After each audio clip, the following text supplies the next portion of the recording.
LTN Luo Trending Nation.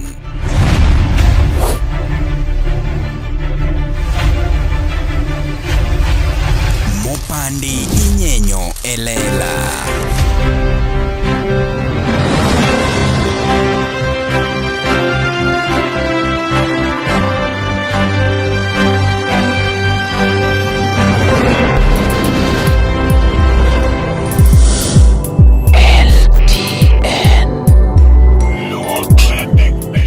Yes, nyakwara mogi machiegni kendo mapod en Luo Trending Nation kuma mopandi nyenyo lela kendo an gi nyinga kaka pile pod iluongo no Marinasho mari chieno jamone mbele chiene mineno mbele miyoko mari the truth meter anawache kaka en kendo kingi maber ni pok subscribe ne channel yendi subscribe. Nitie nyako moro ma bende ywak Kisumu kocha iluonge ni BBC ni okete weche mag chama ni moja mar Yobrako kendo sani koro kwayo mondo mi bende ogole wach ma bende kang'iyo gi kaendi to ang'iye ga ngoch tiang' mara to kod rieko na moko momiya matin aneno ka en walo mokalo we mondo atang' ni nyako ni endi ma bende ywak karadar apani inene kanyo no endo en nyako ma bende sani koro ywak kowacho ni Yobrako okete gima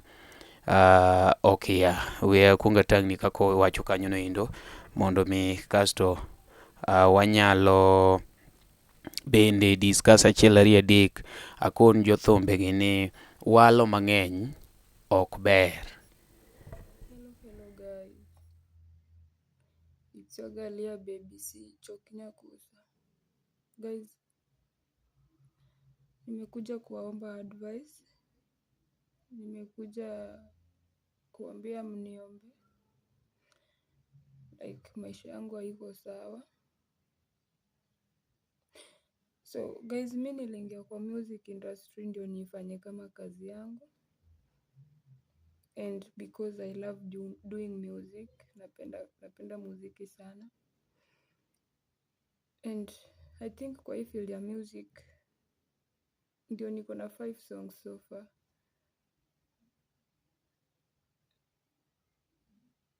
And kama inaweza, like if it has to take the life of someone for me to be strong in this industry, then I'm ready to quit.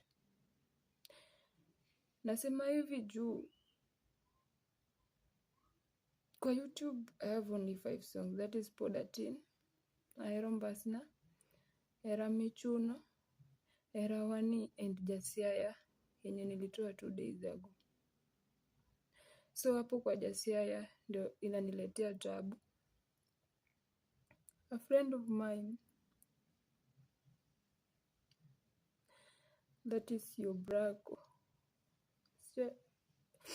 alinicall 2 days after kutoa Jasiaya akaniambia, BBC, like I can see the potential in you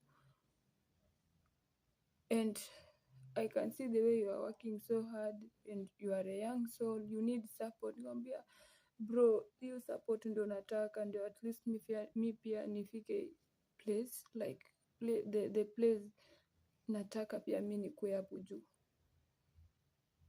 Akaniambia, can you allow me to be your manager? Nikasema, okay, I have a manager, that is Mavis, but maybe you can be my second manager. If you want to really help me, I can't deny you a chance. Juu nyinyi mmekaa sana kwa hizi vitu mnazijua. So akaniambia niende nimuone, anaishi Milimani, we discuss those things. Nikamuuliza, can you come? Mimi nakaa Mambulewa. Akasema no, nakuanga so busy, kuja Milimani. Si akanipinia location, nikaenda jana.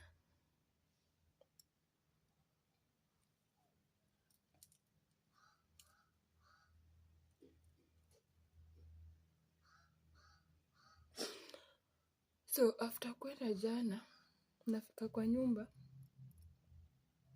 nikapata wako wengi kwa hiyo nyumba, like there were like 3 beautiful girls and two men plus your brako ilikuwa ina make 3 and kulikuwa na pombe mingi kwa nyumba. So wajua mi I don't take alcohol, sikunywangi pombe mimi.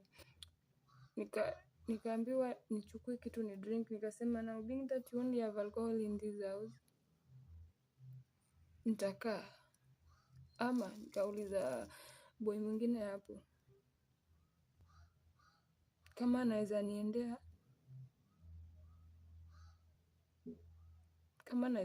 blackcurrant, kama naweza niendea blackcurrant kwa duka ama soda yote nikunywe. Huyo boy akasema no, they have blackcurrant.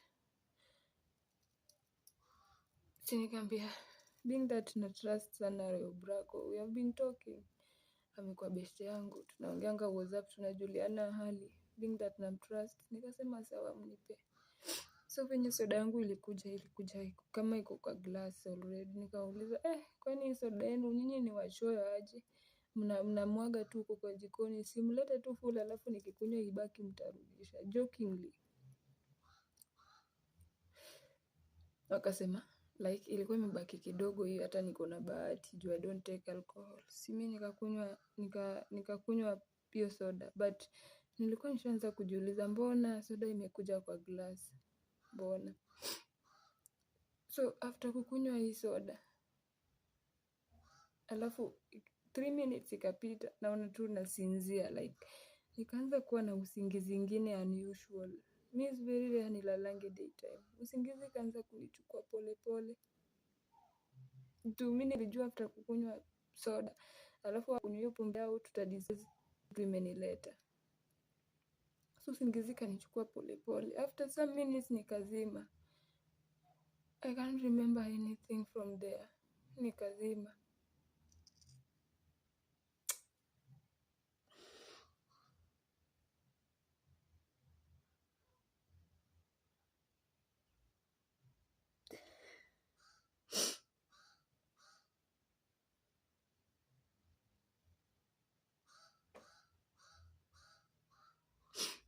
So after kuzima,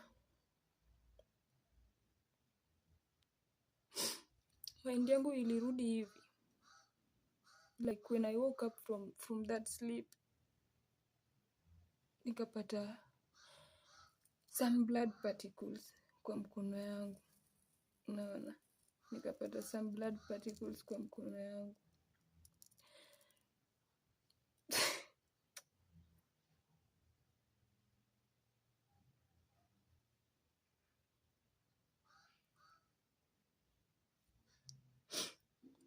So kuangalia mkono hivi, naona ni damu real. Naona ni damu real kabisa. Ni damu. Tena napata wenye tulikuwa nao kwa nyumba hawako wote. Tumebaki na hiyo brako watu wawili. Nikamuuliza bro, what's going on? Nasikia mbona nimelala, like why did I sleep off? And mbona niko na damu kwa mkono? Hiyo ya damu ndio iliniuma sana. Hiyo brako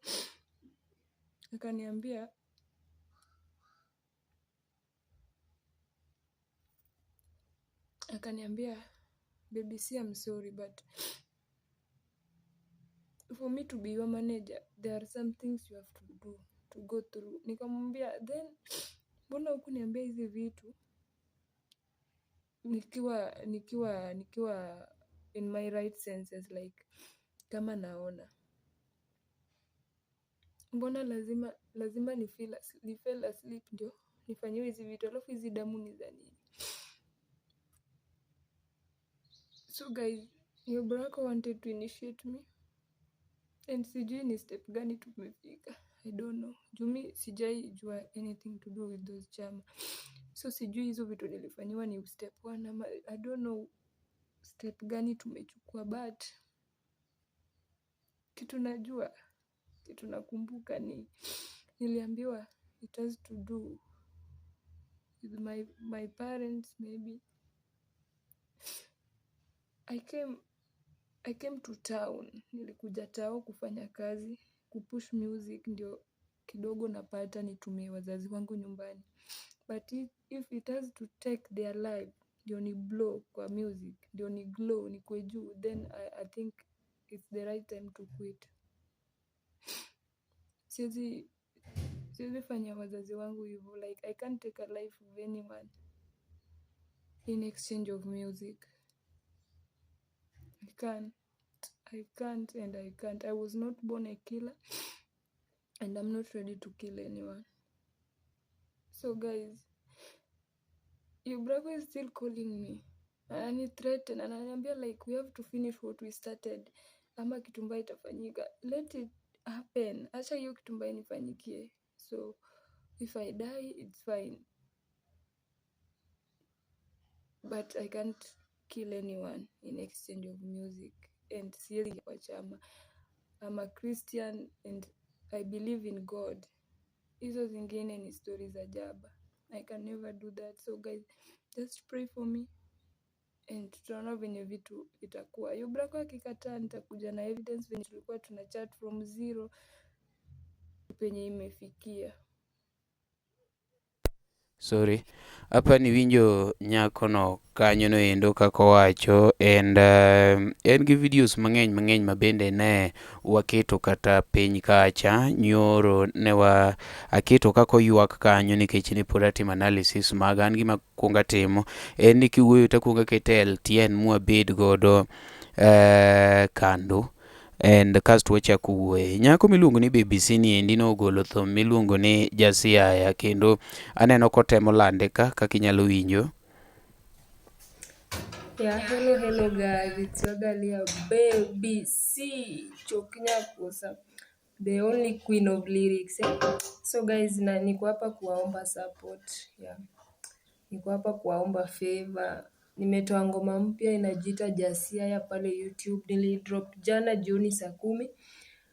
So nawaomba support, mwende YouTube, mnisubscribe, you like, you share, you comment. Ndio mi pia nifike penye nataka. Ni ngoma poa sana, ni ngoma ya mapenzi.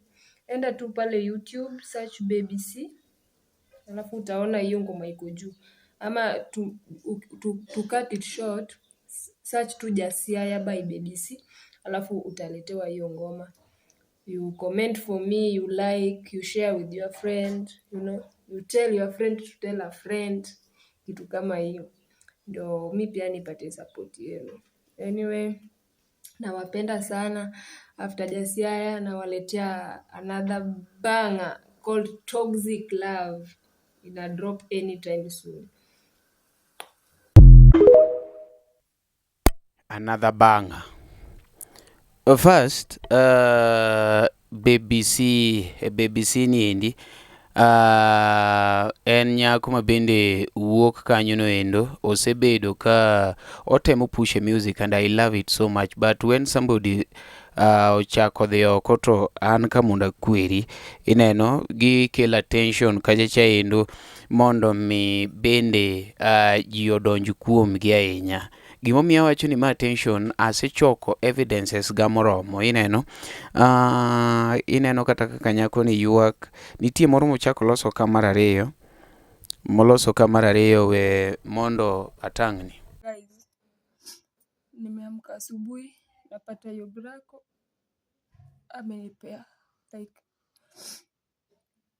2 weeks peke. So sijui 2 weeks nini naenda kufanyika, like 2 weeks I surrender myself. Ilikuwa kama hivyo. Ameniandikia kwa message and please Yubrako, kama vitu zote nasema ni uongo, juu nataka nisaidiwe, nataka usaidizi. Kama vitu zote zenye nasema kwa social media ni uongo, just come out useme ni uongo, then nikuje na evidence zote venye unanitumia message ukinithreaten, alafu naomba upost video tulishika na wewe hiyo siku nilikuja kwenu before mnipe hiyo damu kwa soda. upost tu hiyo video. Juu nakumbuka kuna video tulishika hivi tukiwa kwa meza na wewe, before nikingoja tuanze kudiscuss hizo vitu ilinileta. So naona nimepewa 2 weeks. 2 weeks. Like I surrender myself, we finish what we started. Mimi hakuna kitu nilianza na wewe. Hakuna kitu nilianza na wewe. You started all this by yourself, ukuni alert. Mimi sikujua anything to do with this. Hizo chama ni moja things. So nimepigia familia yangu guys. My mom is okay, my dad is fine, my brothers are fine. Hakuna kitu shawafanyikia. And they are in prayers. So mimi kusaidiwa lazima tuwe brako kutoka tu nje. Useme whatever I'm saying, kama ni uongo ama kama ni ukweli. Juu huwezi shinda ukini-threaten kila time. Ukiniambia hizo vitu. Unaona? Just set me free. Nataka kufocus na maisha yangu. Nataka like wazazi wangu wananitegemea. Unaona? Hata kama sina hiyo mapato sana, but whatever small I'm getting, my parents wananiangalia huko nyumbani. Na hiyo kidogo na wasaidia nayo. Just free me please. Just free me from your cult. Free me. Let me be. Niache tu.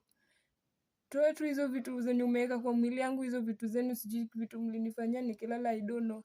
Just free me please. Asa hii masaa inyathiwa. Mimi ni kama sister yako. Ni tu kama sister yako. Just free me. Nimeleta hii issue social media ndio in case anything inifanyikie, this will remain as memories. Mseme nilisema. Naona watu wengine wanasema na clout. I can never clout with a thing like this. Hii si kitu ya kujoke nayo. My life is in danger and ndio maana nimekuja. Na mkidhani na joke, maybe nikisha kufa mtajua nilikuwa serious na mtanibaia jeneza. It's fine basi.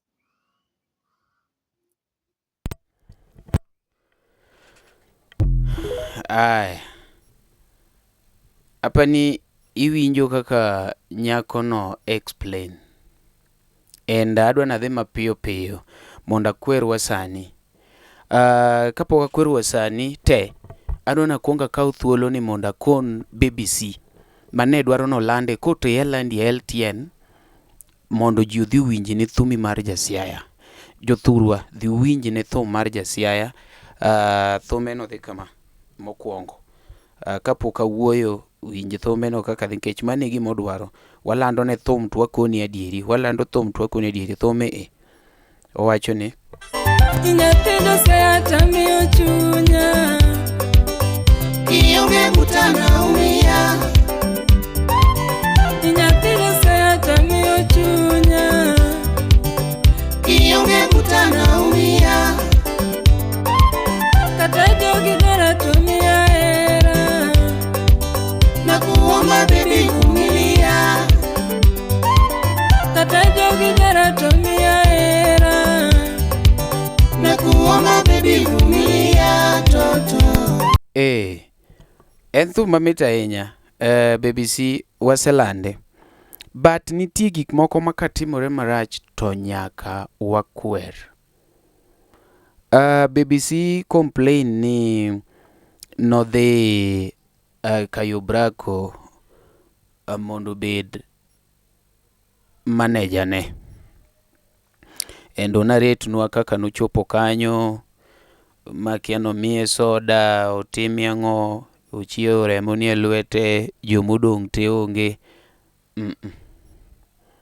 It's not as easy as that. No. Onge. Mokwongo badi miluongo ni Yobrako mawacho ni kia ni chama ni moja. Magi gik midwaro godo attention e social media. Otherwise jok manie chama kata kinenogi kiwacha wa chama no to gin iwegi mana piny. Chama makamiro. Chama akieni yuda maber. Mondo mi ng'ato wuok proudly ni anane chama, mano maketne jachama mane? Like that's the question. Onge chama mayo brako ni tijo thurwa. Wawe uru dwaro attention moko jachama mane mapod ono lawe TikTok 1500. Leo ni moningo usmi adek 400. Oloso business. Tiende ni embo manya kaka jomoko manyo. chama mane madong Yubrako nyoro ne akale chama ni moja chama ni Yubrako Mr. Kichwa. Kelele zenyu haziwezi nifanya kitu. Wewe pia kelele. Si tulishasema adui ni umaskini. Mimi unichukie tu. Hatuwezi fanana. Bre, almost amfiki bana. Na mteform kuja hapo na pombe.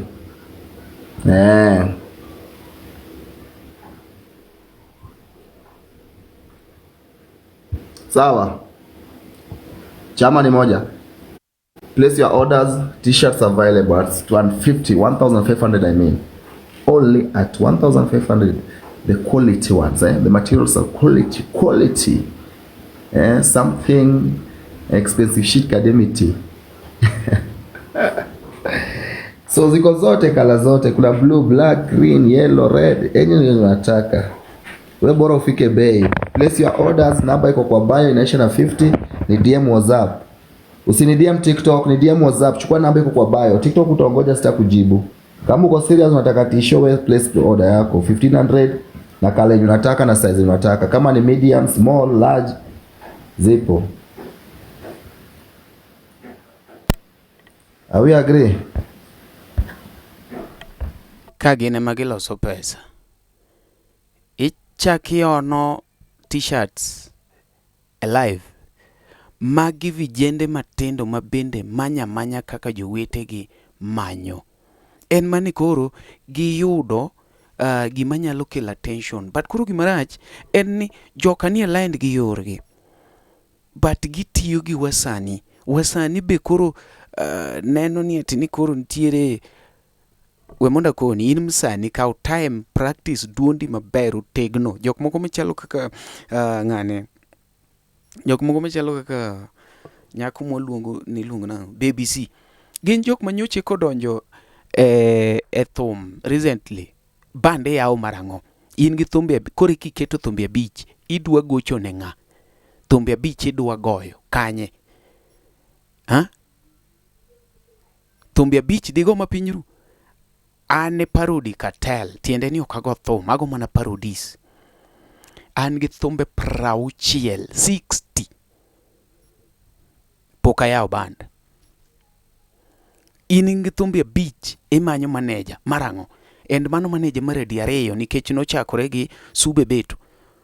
Angoma miyo wajo mane industry okwodo wacho ne jomoka dieri. Angamo nowa wan jok man ka kuono ng'ata dieri. BBC kata ng'ata manoko kanyo in gi thumbe abich yao band. Like are we serious? Mago jok moni bene makote chwado. Imanyo manager do manager ngo gi thumbe abich. Duol poko tegno. Magata kumi live ego kwere. Manager do atimango. Why don't we take time to invest in what we want to do? Ka one serious need watimo music. Angamoni take time. Ibede ilos duondi temango ichak loso gigeni pole. One word attention moko mag chama ni moja mondo jiwe. Let me tell you, things are different at ground. Jok mineno biro mangenye comment sections.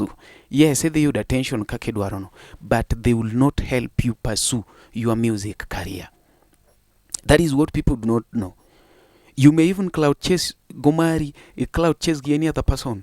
Omari kaka content creator, ibro me a plus. You as a musician, you lose. I'm not lying. I am not lying. I've been telling you that music is different. Enene career na yo. Bwana enen yore babu. Kasto Yubrako odhiranyo kuom nyithindo gi naneno nyaka JD Kajeri be ka wuoyo kama makoni ya manga yawa JD Kajeri. JD Kajeri. JD Kajeri. Skia ma JD Kajeri. Koro adwa ni winj gima JD Kajeri nowacho kuom Yobrako. Ma JD Kajeri mineno mago thum cha. Winjane gini. Oh, wacha tuongee Kiswahili. Kuna kijana anaitwa Yobrako. Kuna bwana anaitwa Yobrako. Sijapenda hii but lazima niongee. Wacha niongee. Kuna kijana aliongea some weeks ago. Kuna kijana aliongea kuhusu Yobrako na ring zake. Kijana anaitwa Ken Jaubera or something. Aliongea kuhusu Yobrako na ring zake. Ikanipea nguvu ya kubonga hapa sahi. Before that we jamaa bonge. Mimi tulikutana na Yobrako Kisumu. Nilikuwa kwenye harakati za kurekodi ngoma zangu. Nikarekodi ngoma zangu, nikarudi ushago. Nikatoa ngoma moja, Belo. Kutoa Belo, kaenda jamaa tu kulink up tena. Jamaa kanitext TikTok. Time sasa naanza kusukuma hii ngoma ya kumayae nyumbani hii Jangero. Jamaa kanitext, bro, you are a fire man, eh? Akaniuliza uko wapi? Mimi nikamshow niko Ocha. Na hiyo time nilikuwa Kisumu. Jamaa akanishow we come Kisumu, but ilibidi niende home before niende kwake. Nikaenda hadi home juu nilikuwa na shughuli Ocha. Jamaa akanitumia hadi fare nitoke nyumbani. Yobrako akanitumia fare nitoke home nikuje kwake Kisumu. Ukuja Kisumu akanishow hata ni accommodate. For 2 days tukakaa hivi, jamaa anifanyishi hata challenge. Jamaa amekataa kunifanyia hadi challenge bro. Na tuko na nashindwa rada. Alafu kuna day jamaa, the third day ilikuwa in the morning, jamaa anakuja na ring ya blue, ananishoka Jerry, take over the industry. Chukua hii ring, blue ring, take over this industry. Bro, I was sent. Ananiambia hivyo eti alitumwa. Alitumwa kwangu, ndo maana nilitumia hadi fare nitoke home, mimi niende kwake. Bro, wasanii wanapiga muziki na cult. Ulikuanga serious by the way, Yobrako? Ulikuanga serious? Kwani is Illuminati real by the way? Mimi niko na ring zangu hapa, kuna wengine wameongelelea ring zangu. Mteja Mungu about my rings, but poleni. Maana nyeo 300, maana nyeo 100 and something. Sijui ni pesa ngapi. Maana nyeo na gidemide. Maana nyeo na gidem. Dem. Koro jomogo to about my rings, but nilikuwa nipewe blue ring. Sina blue ring. Yobrako alikuwa nipe blue ring ni take over industry ya mziki. Mimi nilikataa. Bro, hata ngoma zangu sifanyi challenge. Wachana nayo. Wachana na ngoma zangu.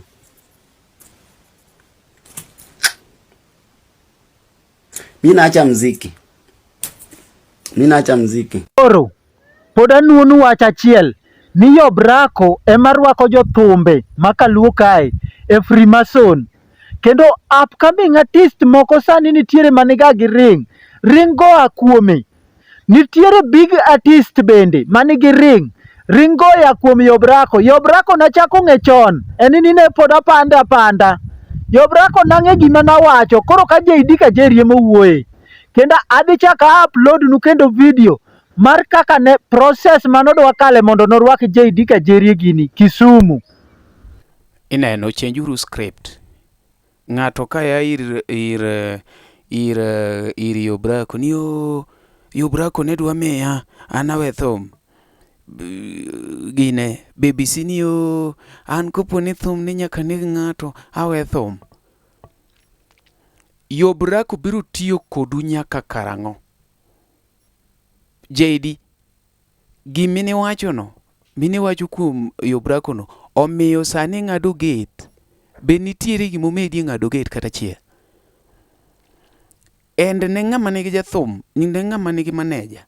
Stick gi maneja ni discuss uru ng'ano koro chalo kaka broni maun godo industry. Share uru ideas, watim kanang'o. Webede ni chopo dalau e madho yath, iro se pongo wi ka Yobrako.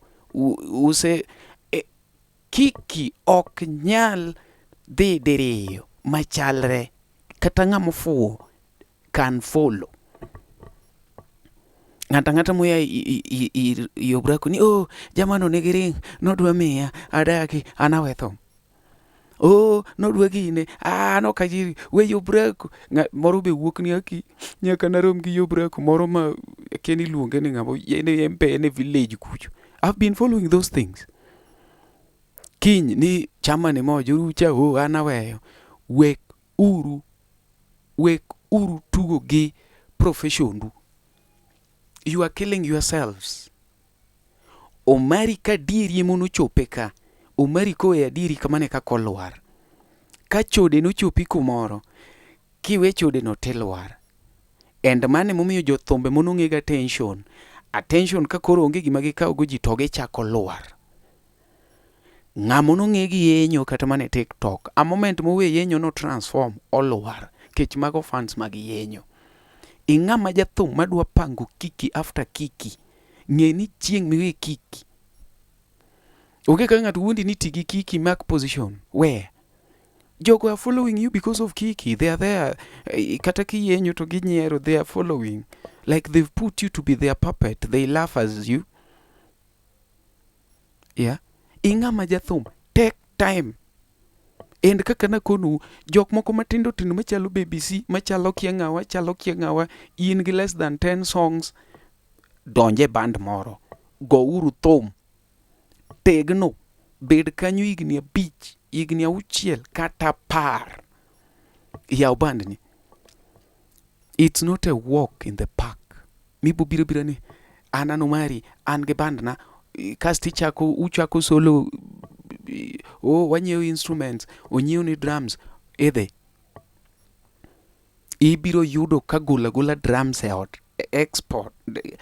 Expense mar transport from odi to gikumidhi goche kende. Dua tiki. Gola drum. Ji osesolre jok ma oli onyiew ni gik moko. Cow time you build yourselves. If you want to see, if you can ask these people that you see nowadays shining from Aquino Chogo, Odongo Swag, they have their own stories. They did not just walk from their homes and then they become, you must have your journey. It is making you to be fully baked. Bands, oken gi midhiti yudo ka band opong' to ji wergo. Nyaki ng'e gima ne band ka in e band. You got it? Nyaki ng'e gima ne band ka in ang'o? E band kanyo. Iwinjo? Moko ineno kaka tek, moko ineno kaka ber, ineno kuonde mitimo maricho, ineno kuonde mitimo maber, ineno, jathum luongi kundi koer. It is not something ma ji tindo kao lines moko adek ma ng'ato timo introduction to wacho gima time thum. Ano mari wenya gingo na mak banjo. Anago yathum wujo suba, wenya suba anan wenya suba. Ano mari wenya gingo na chwado banjo. Anago yathum wenya suba. Awero nyako moro mani e chunya. Ani nyako mani e chunya. Japero nyaro siaya tahero sana. Osiepo golo dhok na tera nyombo. Ng'ani ogolo gari gi tera nyombo. Atiang'o twang'o koti ni tera nyombo. Kwanu osiepe ni materi nyombo tiguru. Oting'o mafurumbanya. Oting'o mafurumbanya. Chino kut mafurumbanya. Wang'e yombo. So you think it's that easy? Can you walk in a club? Kawuono, igo kiki jok moka chiel ariyo adek ong'ei. Bro, stay is not that way. Wawek uru walo gi profession kata gi passion miwa idwa ni follow. Wawe uru seek this cheap publicity. Easy come, easy go. Jok mine ni luongo ga attention go biro dhi kochako nena attention kumoro. They roam girom. To ka in gi fans gi adek manyalo kata mana koni kaka koni ni achiel duondi pok otegno. Manage timo nade. Ng'ama is upcoming. Wawe uru dwaro ngima inda. We dwaro ngima Emma. We dwaro ngima Musa Jakadala. Many mandazi tedi. to mi kakidhiga e thum. Wawe keto ni upcoming statinda neno ka gidak e TikTok. Jiol kodi. Kona ni jogi dwa biro mieli karang'o, to jogi unge TikTok gi ishinda kodgi, undiko wer together, gineni, in gadier ni dongo koso ng'ano tieki. Jogo keti kanyo, like ini tieko patni. Gia tich, giyudi ka ine live, imoko light, tap the screen. Ya, adwa no Mario team na video. Gichulo ni video, you think ni mane life.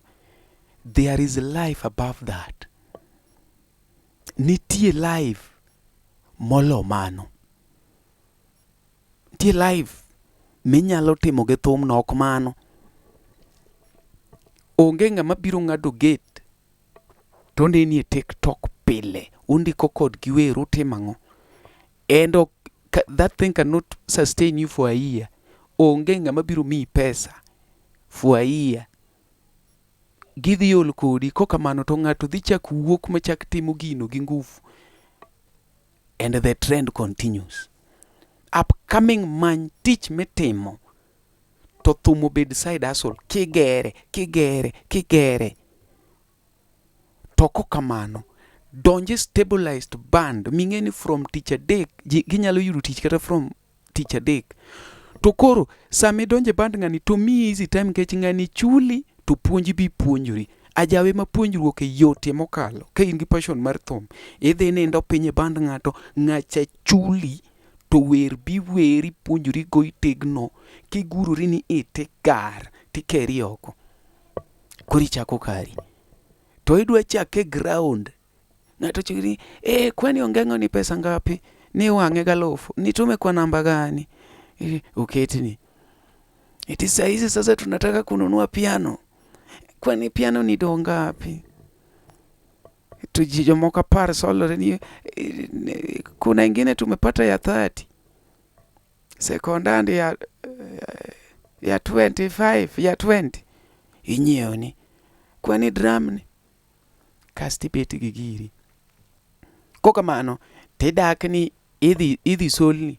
Kawuono solni ka kinyo solni kacho solni ka. Then idhi leo gigige hot. Upcoming. Okwadhe kamano. Uketho industry. Jok ma wuondu mago kodu kiki. To kata king'iyo dendgi. To kata ini neno ni jogi to pod onge pesa kumari. Jogi be chandre.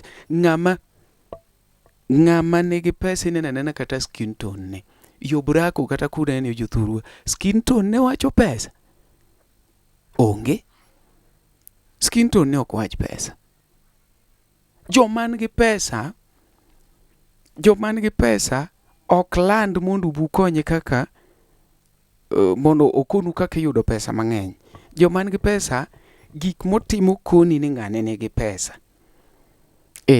Ogolo tishede, umiu mondike, ok ni ouso tishede, mano source of income ne. Osefwenyo ni en influential, jok moko ma wigi ng'ich osedonje, koro odwa tiyo gi jogo e loso dao. Then yudo ka artist te ni jimanyo ring kata mana ajuoga nitie, Illuminati nitie. And they can make you to be popular, they can make you to be powerful, they can help you generate income or wealth. But nitie qualities maging'e. Achiel, are you influential? Areyo, in gang'o, like you must have something near the table. Makata mana ng'ane mona niluoko nang'o yobrako. PR tup. Gimbe gomba ni kane gino en gima nitie ne gidonje. Gigombo. Emomiyo yobrako nyalo keto kata mana AI malos ne thuol kia gichokore gi choke kia gitimore nade. You people know ritual. You know what it takes to do a ritual, to shed blood, kata mana mar rombo. It's not a joke. It's not a joke. Yeah? And sama ng'ato ni e lainde, weyo tim lainde no. oka donjore e line ng'ato, mano mari otim kabisa. But nyithindo madonje thum madwe tiyo kasto dhi rumo ka talent gi pok oshan ema kwero. Ing'ama ni kanyo mitiyo kodi marach e attention ni sani upcoming mora mora dwaro attention. Onge gima gitimo, gilorore e udi. Idhi neno madisco the meya olorore e ot kia gi mama mane gitimo godo vituko e wi kitanda mondo ji owuoye ni mondo ji ong'e madisco the meya. Ing'iyo Enos Katoto, kijana mathin ma kata kori ok nyal kawo iro, osoko boksi maonge gima okotogo ni madho njaga ni mondo oko papati owuo kuome. The whole day ni e TikTok. Ji dwa yani ung'e ni ka jok ma unge TikTok go. Okay, you can do this. If you have to spend on social media, now I'm teaching you as an upcoming artist. Facebook chulo ji. Ket kamera ni kaka keto ni. This is a simple setup that I've done by myself. Mana microphone, ma kamera, an gi light. Inano, aketa chiel. Laptop aketo ka okasete. Okatudo gini computer, okalo direct. A simple setup. They were live in Facebook. Either you do viewership matin, tu kono mang'eny. Facebook ni biro bedo monetized, ibiro chuli. Ka in gi nguvu ahinya, koro tem setup ni ma koro inyalo dhi live e Facebook gi YouTube. Nikech mani activity mwacho nudwa temo. No problem, ji chudo.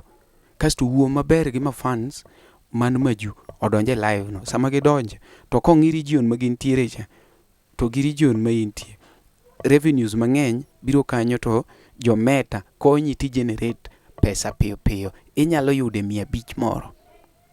TikTok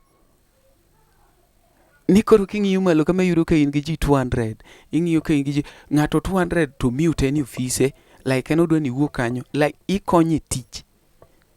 In to sechego okiti. Upcoming nitie Brayo Wood Kiangawa. Ji nie ot. Moro iluongo ni Ken Adele. Wer throughout. Moro surely. And kona gima fans wa mag luogi. Wadwa pogore adi mondo wadwa winji ka Kofi odonje live wer ka en loka, Madanje odonjo live wer. Upcoming zigitema koro donjo te, ng'ato donjo. Ok giwach kata ni kare walos gimoro miluongo ni Upka Night. Iwinjo, Upka Night ni en tich abich mwachichigo ni chieng'no jok mang'eny ok dhi tich.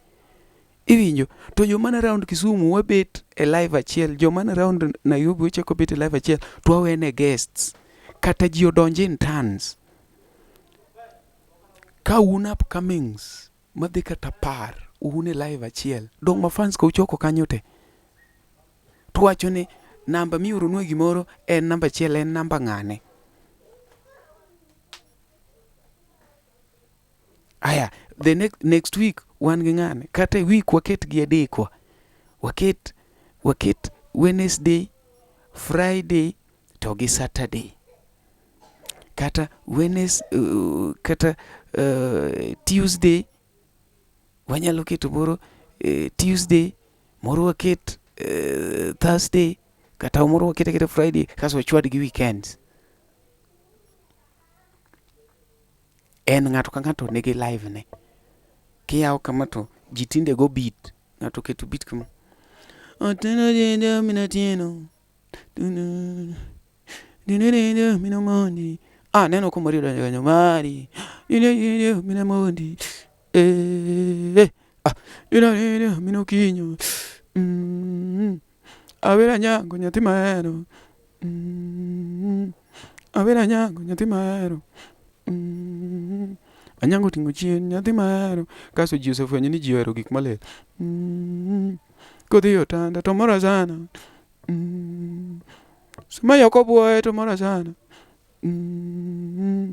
Kaidho ire o mora sana. Wuotho mbele to ng'ato boyawo mare kumoro.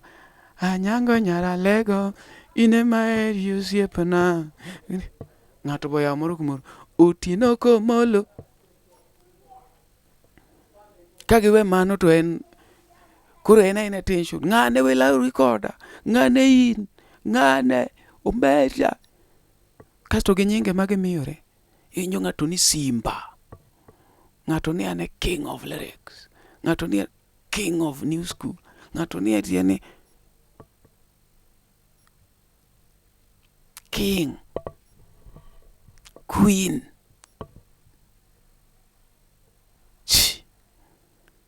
You are missing it. And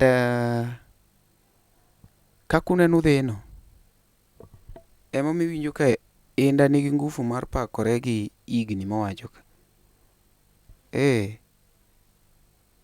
Nikech king'iyo koro ng'ama dwa kendo compete kode, ji nie TikTok, ji cloud chase, ji dwaro attention, ji dhi kayo braku.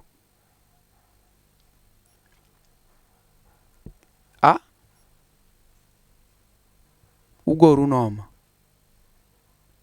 noma. Many tich itim sama idhi mbele gi thumi. Anakonu. And kata mane LTN ka nuoga pile. Tinde ji gocho na umari timna interview koni chudi. Upcoming akawa 3,000. Kila 3,000 kaweni.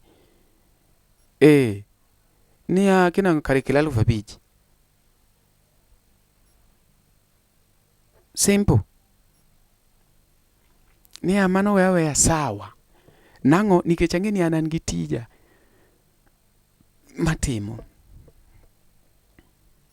Samaero anyalo dhi miel Elisha.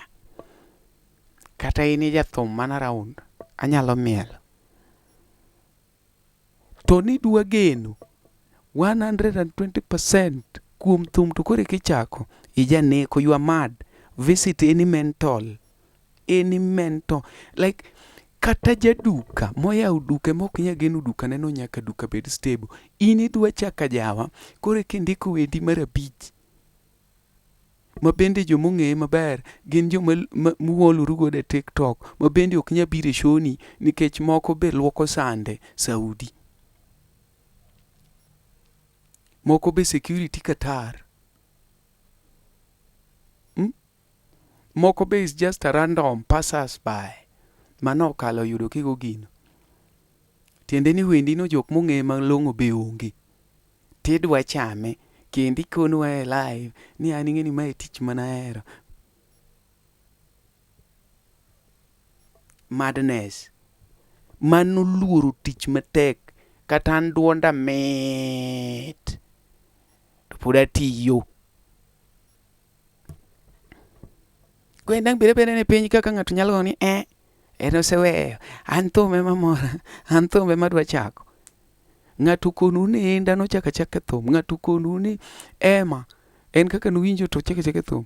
Ema go mjengo. Ema donjo nyaka lemo mage maji gi gik minyodho. Teng'udho. Gi bul gi chikruok. Ma ema obedo jalamo. Ma en olemo ne ji Kibera. Onyodho nyithindo bura. Imanyo life. Into kimany life. Ji opong'o TikTok. Wadwa mana kaka ichulnwa rent. Gi kaka wanya chiemo kende. Ka en simu michul to wayudo kaka ichul. Jomoko nitie makwayo nyaka from that simu. Ikwa simu. Idwa kwayo wifi. Idwa kwayo ot midakeno. Idwa kwayo. Tiluongo ni jathum. Ok iluongo ni jakwecho. Waweuru misuse the term thum. Wawachi ni an jakwecho. Sani koro wapogre ane uru. In kumibed pogri ane. Ija kwecho. Kosija kiki.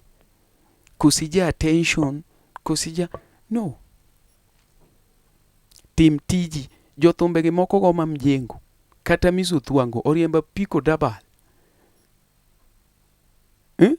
Apiko. Apiko. In. An thume mamora. Thume mamori. To donjo e band ng'ato. An band ng'ato.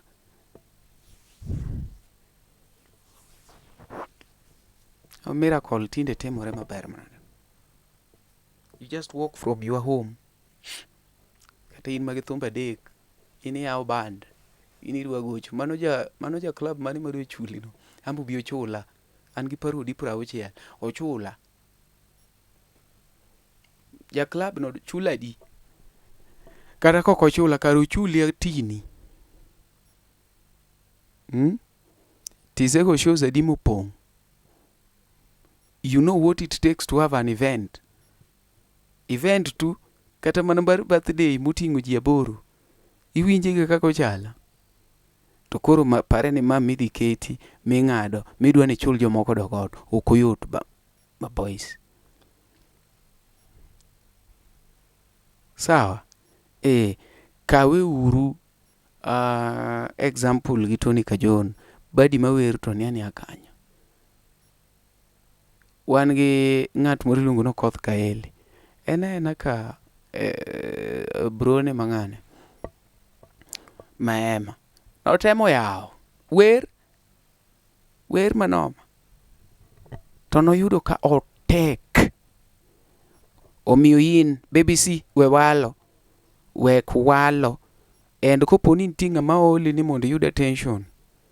Jogo tieki professionally.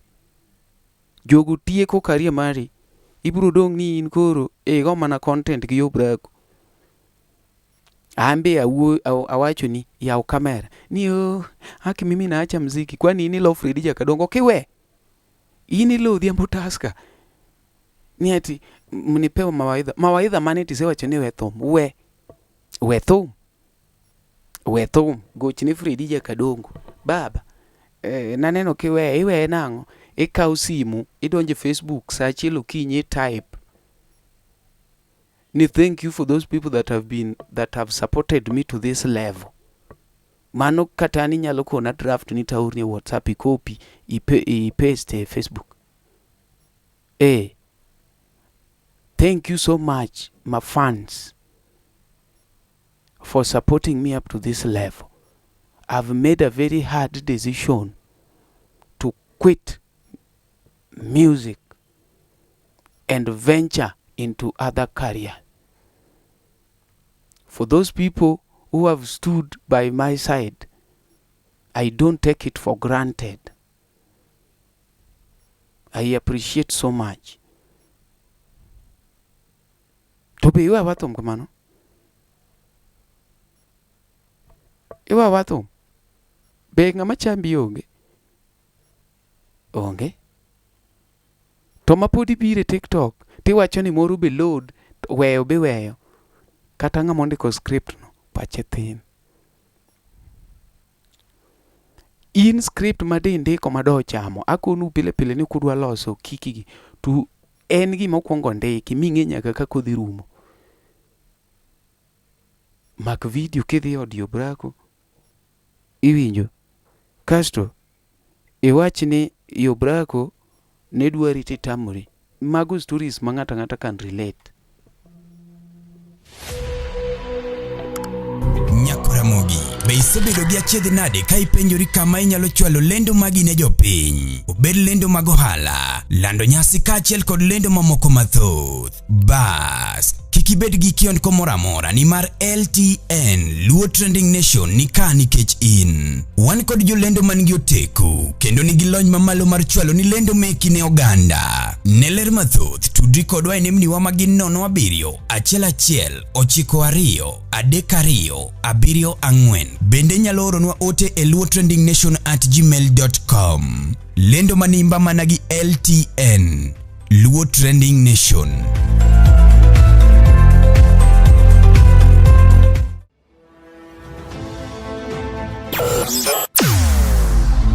Weche mopondo, weche mopandi, inyenyo elela. Kineno kokuok kuomi matiende ni onge. Isebe. Ne sigana mamulo ngimani, sigandi joluo, joajawa. Jothum mokwongo kapok waduogo kuom Ohangla. Ong'e life mar jothum gi familia margi. Ineno. Luo Trending Nation ni ong'ala manyime mar gundo ni wechegi kaka gitimore kod ng'ama otimogi maonge deo wang'. Ochiem to chiem mariek nikech be samoro Tudri kodwa seche duto, ndalo duto, kinde duto e tong wang' mbui mar YouTube, TikTok, Facebook mondo yud weche gi kamora mora ma intie mana kar bedo. Kete mana kai. Kete mana kokidwa kete kat wabro keti gi thuon. Luo Trending Nation, LTN. The best ahead of the rest.